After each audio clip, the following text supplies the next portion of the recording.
Chaque jour, Charles et Carole vous présentent la leçon de l'école du sabbat.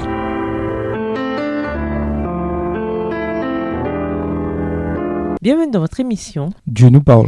Nous voilà à la leçon de mercredi, défenseur et libérateur. Lisons 1 Corinthiens 10, les versets 1 à 4. Comment Paul décrit-il l'histoire de l'Exode? Quelle leçon spirituelle cherche-t-il à enseigner? 1 Corinthiens 10, les versets 1 à 4. Frères, je ne veux pas que vous ignoriez que vos pères ont tous été sous la nuée, qu'ils ont tous passé au travers de la mer, qu'ils ont tous été baptisés en Moïse dans la nuée et dans la mer, qu'ils ont tous mangé le même aliment spirituel et qu'ils ont tous bu le même breuvage spirituel, car ils buvaient un rocher spirituel qui les suivait et ce rocher était Christ. Lisons le psaume 114. De quelle manière poétique est décrite la libération du peuple d'Israël esclave en Égypte? Psaume 114. Quand Israël sortit d'Égypte, quand la maison de Jacob s'éloigna d'un peuple barbare, Juda devint son sanctuaire, Israël fut son domaine. La mer le vit et s'enfuit, le Jourdain retourna en arrière, les montagnes sautèrent comme des béliers, les collines comme des agneaux. Qu'as-tu, mer, pour t'enfuir, Jourdain, pour retourner en arrière? Qu'avez-vous, montagne, pour sauter comme des béliers, et vous, collines, comme des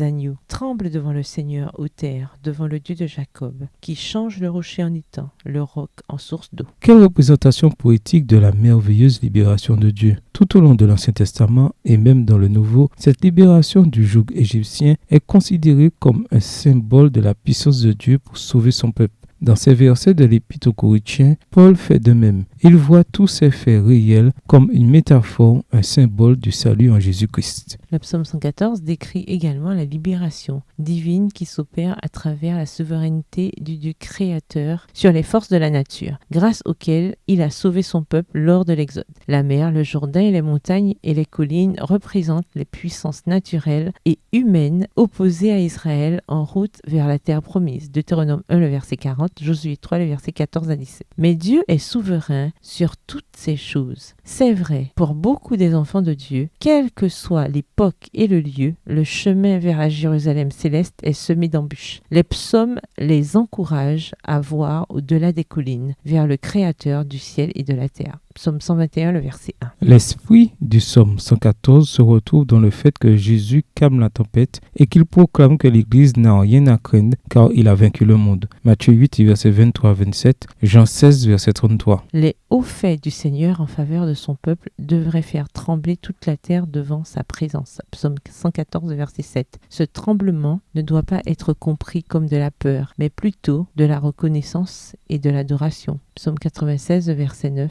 Psaume 99, le verset 1. Avec Dieu à leur côté, les croyants n'ont rien à craindre. Quel danger spirituel courons-nous en tant que croyants? Comment apprendre à compter sur la puissance du Seigneur pour ne pas succomber à ces dangers qui sont tout aussi réels aujourd'hui qu'ils étaient pour le psalmiste? Au revoir. Et à demain si Dieu veut. Dieu nous parle. Chaque jour, Charles et Carole vous présentent la leçon de l'école du sabbat.